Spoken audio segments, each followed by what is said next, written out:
দেশের ইতিহাসে অন্যতম স্বচ্ছ নির্বাচন করতে চায় নির্বাচন কমিশন। ভোটে কোনো অনিয়ম সহ্য করা হবে না, এমন মন্তব্য করলেন প্রধান নির্বাচন কমিশনার এএমএম নাসির উদ্দিন। সংসদ নির্বাচন উপলক্ষে ইলেকট্রনিক ও প্রিন্ট মিডিয়ার বার্তা প্রধানদের সঙ্গে নির্বাচন কমিশনের সংলাপে এই কথা বলেন তিনি। কোনো দেশি বিদেশি শক্তির কাছে মাথা নত না করে নিরপেক্ষভাবে ভোট করতে ইসির প্রতি আহ্বান জানালেন গণমাধ্যম ব্যক্তিত্বরা। বিস্তারিত আতিকা রহমানের রিপোর্টে। ত্রয়োদশ জাতীয় সংসদ নির্বাচন উপলক্ষে নির্বাচন কমিশনের সংলাপে অংশ নেয় ইলেকট্রনিক মিডিয়ার বার্তা প্রধানরা। প্রধান নির্বাচন কমিশনার নাসির উদ্দিন সহ 4 কমিশনার এ সময় উপস্থিত ছিলেন। সিইসি স্বাগত বক্তব্যে বলেন, ক্রান্তিকালে দায়িত্ব নিয়ে নিরপেক্ষ নির্বাচন করার কোনো বিকল্প নেই। নির্বাচনকে কেন্দ্র করে গুজব ও এআই দিয়ে অপপ্রচার ঠেকাতে গণমাধ্যম কর্মীদের অনুরোধ করেন সিইসি। এই ইলেকশনটাকে আমরা অ্যাজ ট্রান্সপারেন্ট অ্যাজ পসিবল করতে চাই।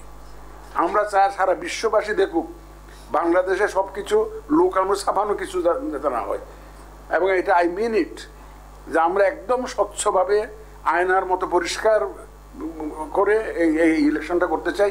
এই ক্ষেত্রে আপনাদের সহযোগিতা খুবই দরকার হবে। জ্যেষ্ঠ সাংবাদিকরা বলেন, নির্বাচনী দায়িত্ব পালনে গণমাধ্যম কর্মীদের স্বাধীনতা ও নিরাপত্তা জরুরি। সুষ্ঠু নির্বাচন করতে দলমতের ঊর্ধ্বে উঠে মেরুদণ্ড সোজা রাখতে হবে ইসিকে। গণমাধ্যমের যে নীতিমালা, সেখানে দেখা যাচ্ছে আপনার সাংবাদিকদের প্রবেশের ব্যাপারে, লাইভ করার ব্যাপারে নির্বাচনের দিন সেই পুরনো যে অতীতের যে সিস্টেমটা সেটাই থেকে গেছে।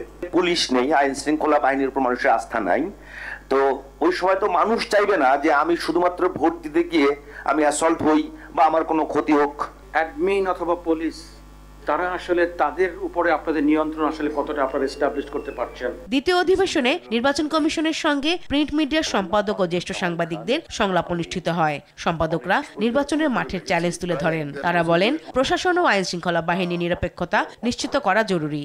আগের অতীতের নির্বাচনগুলি যারা পরিচালনা করেছেন তারা এখন কাঠগড়ায় দাঁড়াচ্ছেন। আপনাদের সামনেও কিন্তু সেই আশঙ্কাটা আছে। সুতরাং আপনারা ডু অর ডাই।